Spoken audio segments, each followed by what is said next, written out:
Salut à tous, c'est Kangus Guilu, petite vidéo rapide. On va regarder quels sont les items les plus intéressants en termes d'investissement par rapport aux évolutions des prix des items scellés, que ce soit les packs à l'unité, enfin les blisters, les tripacks, les ETB, les demi-displays, les displays, les bundles, les displays de bundle et les mini-tins. Et on va regarder selon les séries les types d'items qui sont les plus intéressants en termes d'investissement avec les prix constatés, les prix minimaux constatés sur chacun des types d'items, sur chacune des séries récents. Alors on va regarder surtout écarlate et violet, et puis bouclier on va passer très vite, voilà, moi, parce que ça m'intéresse pas énormément, et puis bouclier, pour ceux que ça intéresse, je vous laisse regarder les prix.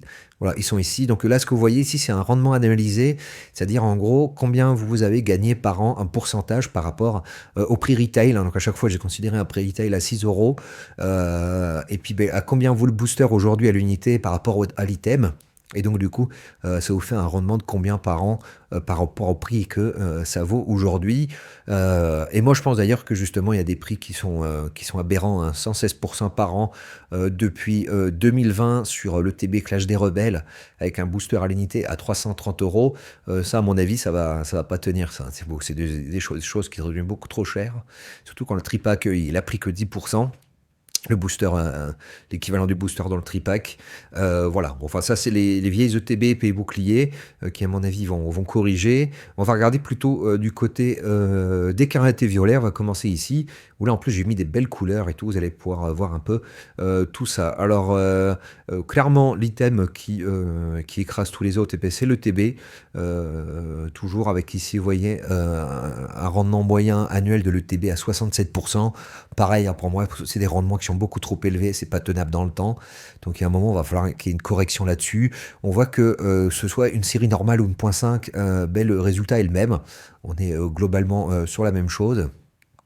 Attendez, je revérifie mes formules. Oui, ça part bien de 2, c'est bon. La ligne 2. Et donc, on est sur un rendement de 67% par an, hein, qui est complètement zinzin, avec d'ailleurs les thèmes qui performent le plus, à savoir le TB Rivalité Destinée, qui est sur du 240% par an, hein, puisque elle est maintenant à 125 euros, alors que la série n'a que 7 mois en gros. Donc elle a doublé de prix en 7 mois, hein, ce qui nous fait du coup un rendement annuel à 240%. C'est quand même un peu zinzin, hein. Après, on a le TB 151 qui nous fait du 120% par an depuis septembre 2023, en gros. Voilà. Et puis même, en gros, les plus faibles, hein, ça va être du coup le triptyque couronne stellaire, fable nébuleuse, mascarade crépusculaire, qui sont en gros autour de 20%, et la plus faible, fable nébuleuse, qui fait que du 16% par an. Voilà, donc le TB, hein, voilà, c'est toujours impressionnant. Aventure ensemble à 35%. Flamme blanche qui est que à 40% aussi. En soi, à mon avis, y a moyen que ça monte plus. Voilà, évolution prismatique 97%. Enfin voilà, c'est quand même des chiffres assez fous, hein. On parle de rendement annuel, hein, sur un item, enfin l'augmentation annuelle des prix. Donc voilà, ça faut pas s'attendre. Enfin, à un moment, ça va diminuer. Ça peut pas rester indéfiniment à de tels niveaux. Alors je vais faire l'impasse un peu sur l'analyse des boosters à l'unité, puisque là, sur les dernières versions, ça inclut les boosters avec des boosters carton, qui sont, pour moi, c'est l'équivalent du booster en loose, et c'est rangé au même niveau que les blisters scellés dans Card Market, donc la catégorie 1P, là, donc blister, booster à l'unité. Pour moi, elle est plus trop valable, hein, parce que du coup, on se retrouve mélangé les blisters carton, les blisters plastiques, et c'est dommage, hein, parce que ce qui est clairement intéressant, c'est les blisters plastiques. Donc, dans la première version, des blisters avec un carton derrière et puis un plastique devant, et il y a eu des versions là, jusque Rivalité Destinée, Aventure Ensemble, et Couronne Étincelle Déferlante. Des blisters entièrement plastiques. Voilà, du coup, c'est pas du tout les mêmes prix que les blisters cartonnés. Et voilà, tout est un peu mélangé là-dedans, donc c'est un peu compliqué à analyser la partie blister à l'unité. Donc on va faire l'impasse sur cette colonne-là, même si clairement, pour moi, les blisters plastiques qu'on a pu trouver, Rivalité Destinée, Aventure Ensemble et Étincelle Déferlante, sont pour moi pareil des super items à récupérer, notamment parce qu'ils sont petits, ils sont très liquides. C'est vraiment un petit ticket facilement accessible à tout le monde. Et c'est quand même des items hyper intéressants d'arriver à faire l'art set d'une série sous blister plastique. C'est quand même des super items. Donc moi je pense que c'est du niveau de l'ETB en termes d'investissement, mais ça apparaîtra pas forcément ici dans ce tableau-là, du fait de ces boosters cartons qui sont venus un peu casser un peu la data de cette colonne. Voilà. Mais faut que je garde quand même bien en tête que le blister à l'unité, ça reste un item hyper intéressant, notamment, comme je vous ai dit, les blisters plastiques. Alors, au niveau des tripacks, il y a beaucoup de variabilité sur les tripacks. On voit que ça bouge beaucoup. On a autant des objets qui n'ont pas du tout bougé, comme Fable Nébuleuse, Aventure Ensemble. Il y en a qui se sont très bien comportés, comme Rivalité Destinée, Évolution Prismatique. Et là, ça dépend vraiment, en fait, de l'attraction de la série, en fait. Est-ce que la série est recherchée ou pas? Vous voyez, Destinée de Paldea, 52%. Et là, c'est plus lié, en fait, au prix du booster de base. À combien il est censé valoir.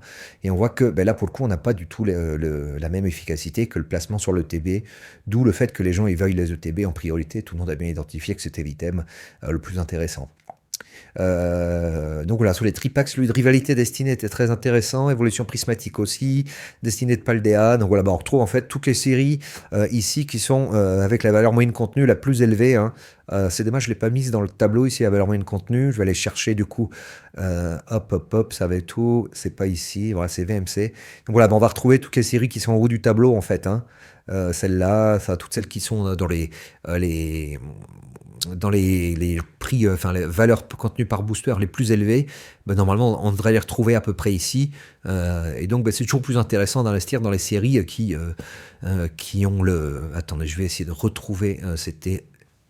Non, c'était pas ça. Je recherche l'item. Voilà, c'était celui-là. Voilà. C'est toujours plus intéressant forcément d'investir dans les séries qui ont le plus de traction. Hein. Donc la VMC la plus importante. Parce que là, voilà, après on est sur les autres items, vous voyez, même des évolutions à Paldea ou Écarlate et Violet, on est que sur du... enfin ça reste quand même bien, hein, mais on est que sur du 9% par an en termes de rendement.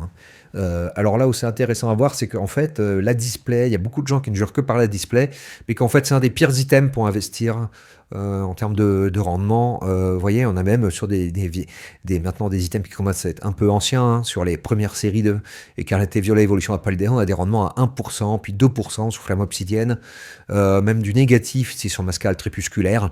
Donc ça veut dire qu'on est sous le pré-retail.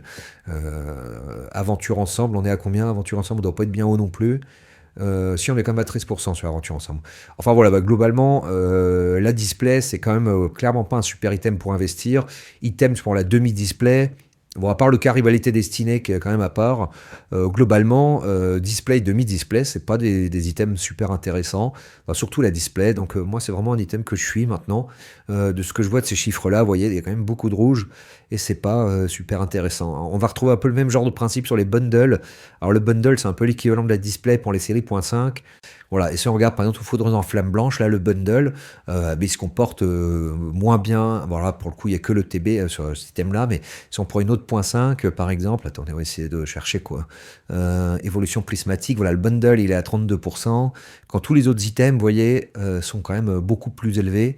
Donc le bundle prismatique, c'est celui qui performe le moins. Sur Fable Nébuleuse, bon, c'est à peu près du même ordre que le reste, mais bon, le TB est quand même toujours meilleur. Sur Destinée de Paldea, pareil, là, vous voyez, le bundle, c'est toujours celui qui performe le moins par rapport aux autres items. Que ce soit les mini-tines, les tripacks, sur 151, si la mini-tine performe quand même moins que le bundle. Voilà. Bon, après, sur les .5, il n'y a pas non plus de 50 000 items de disponibles. Donc, souvent, quand même, on prend les bundles, c'est quand même intéressant. Puis, on reste quand même sur des rendements qui sont plutôt pas mal. Hein. On est quand même sur du 30%. Ici, pareil, 32%, 40%. Enfin, bon, ça reste quand même super intéressant. Et ça reste plus intéressant que des displays. Hein. Bon, les displays, vous voyez, on est sur du 1, 5, 10%. Donc, les displays, c'est les séries non .5. Hein. Alors ce qui est intéressant à voir aussi du coup c'est de comparer les séries normales et les séries .5. Vous voyez par exemple les tripacks sur les séries .5 on est à 40%, alors que sur les séries normales on est qu'à 19%. Euh, les bundles, bon, les bundles sur les séries normales, c'est que Amazon qui les distribue, il y en a assez peu, et donc les prix sont assez élevés, donc bon, c'est un peu une exception, c'est pas des items qu'on arrive à trouver en quantité importante. Donc voilà, il n'y a pas trop de comparaison à faire. Il n'y a que sur les tripacks qu'on peut quand même comparer toutes les séries, puisque sur quasiment toutes les séries, il y a des tripacks. D'ailleurs, sur 151, ils apparaissent pas, je sais pas pourquoi. Faudra que je regarde ça. Mais globalement, voilà, si on compare justement avec les tripacks, on voit que les séries .5 s'en sortent mieux que les séries normales sur les items un peu tout venant. Par exemple, si on regarde la display, on fait du 11% sur les séries normales, alors que les bundles, on fait du 31% sur les séries .5, alors que le bundle, c'est un peu l'équivalent de la display pour les séries .5, et on voit que ça s'en sort quand même beaucoup mieux. Donc moi, ce que j'en retiens quand même, c'est que du coup, les displays, faut fuir. Enfin, moi, en tout cas, je fuis. Chacun fait bien ce qu'il veut, mais moi, du coup, ça m'intéresse pas trop. Forcément, le top, ça reste le TB. Il n'y a pas de... Il y a pas de match, hein. On est vraiment sur des rendements qui n'ont rien à voir. Mais en même temps, ça s'explique aussi, hein, parce qu'une TB, on paye 55 euros, on a 9 boosters dedans, donc si on compte 6 euros le booster, 9 x 6, 54. Et donc pour 1 euro, on a la boîte, pas 55, 56 euros. Donc pour 2 euros, on a toute la boîte de l'ETB, on a la carte promo, on a tout le contenu de la boîte en termes de goodies. Donc c'est l'item quand même le plus intéressant, même pour ouvrir, hein, même pour ouvrir. Ça reste un item vraiment super. En plus, ça se collectionne en soi. L'objet ETB lui-même se collectionne. Donc voilà, c'est évident que c'est l'item qui est le plus intéressant à récupérer. Donc tout ETB qu'on peut trouver à prix retail à 56 euros, c'est un no-brain, hein, comme on dit. Il ne faut pas hésiter à la prendre. Et d'ailleurs, c'est pour ça qu'on a autant de mal à en trouver et qu'il y a assez peu de reprint en plus sur les ETB. Donc voilà, en plus, c'est des objets qui sont plus rares que les autres. Voilà, donc si on peut, d'ailleurs, on se concentre sur les ETB, idéalement les ETB de série .5, hein, c'est vraiment là c'est celle qui s'en sortent le mieux, hein, vous voyez. Remarquez, non, je dis une bêtise, puisqu'on a vu justement que ça soit .5 ou non .5, la performance est à peu près la même, 66, 67, donc non, je vous ai dit une bêtise là. Mais ça m'étonne quand même, parce que d'après ce que je vois des chiffres là, Q2, Q1, je vérifie mes formules. Non, c'est bien ça. Ok. Ah oui, parce qu'il y a Rivalité Destinée qui fait fortement remonter la moyenne des non.5, des ETB non.5, avec ce 240%. Si on enlevait Rivalité Destinée, voilà. Après, bon, avec des si... ouais, voilà, sans Rivalité Destinée, les ETB.5 sont bien meilleurs que les ETB non.5. Mais bon, il n'y a pas de raison d'enlever Rivalité Destinée, hein. Après tout... voilà, c'est une non.5 et elle fait remonter du coup la moyenne des non.5 et ça fait en sorte que toutes les ETB se valent. Donc voilà, no brain sur les ETB, et puis après, il faut être un peu malin sur les autres items. Les tripacks des séries .5, généralement, c'est quand même plutôt une bonne affaire. On a vu ici sur l'évolution prismatique, on est à 50%. Bon, Fable Nébuleuse, c'est à part, hein, mais ça, pour le coup, c'était une série qu'on aurait pu identifier avant même le lancement, même si c'était une .5, elle allait être nulle, hein, via mon système d'analyse de hype. Le fait que la série soit toute petite, que les Pokémon n'intéressent personne, le fait que ce soit une .5, c'est pas une garantie de réussite. Et sur Fable Nébuleuse, en analysant un peu le contenu de la série, était possible de détecter que ça allait faire un four. Vous voyez, Destiny de Paldea, tripack 50%, donc c'est quand même clairement les tripacks qui s'en sortent le mieux, les tripacks de série .5. Et donc, à mon avis, là, les duopacks et tripacks de héros transcendants qui viennent de sortir seront des items intéressants à terme. Donc voilà, c'était un petit point du coup sur les différents items et selon les séries qui sont les plus intéressants, avec la palme d'or pour l'ETB Rivalité Destinée qui nous fait du 240% par an. Donc, faut savoir, moi, ça m'étonnerait pas que ça rebaisse derrière ou que de toute façon, il va y avoir des reprints. J'ai pu voir sur la chaîne de Zugma, très bonne chaîne à suivre en Pokémon. qui tient une boutique et qui donne d'ailleurs un état des lieux souvent des stocks et des réassorts qu'il va avoir pour sa boutique. Puis bonne ambiance sur sa chaîne, voilà, c'est plutôt sympa. Je vous invite à aller voir sa chaîne Zugma. Du coup, il parlait de restock 2TB, rivalité destinée. Donc voilà, à mon avis, va ravoir de ces items-là. Et moi, je pense à monter trop vite. 240%, là, c'est quand même zinzin.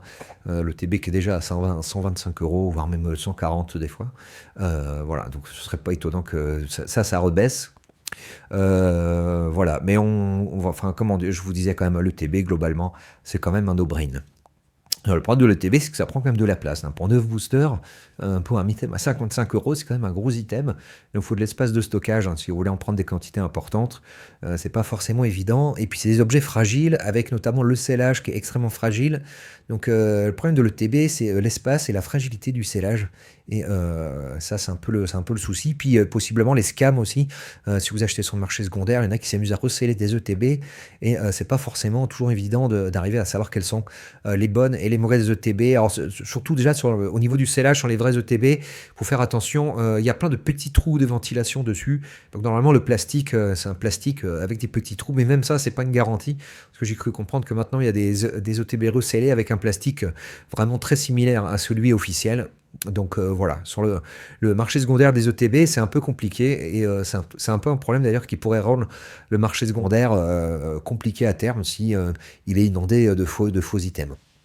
Bon, enfin, en tout cas, pour l'instant, on voit que les prix, les rendements annuels sont quand même toujours assez fous. Voilà, on a fait un petit point là-dessus. On essaiera de refaire ça un peu régulièrement.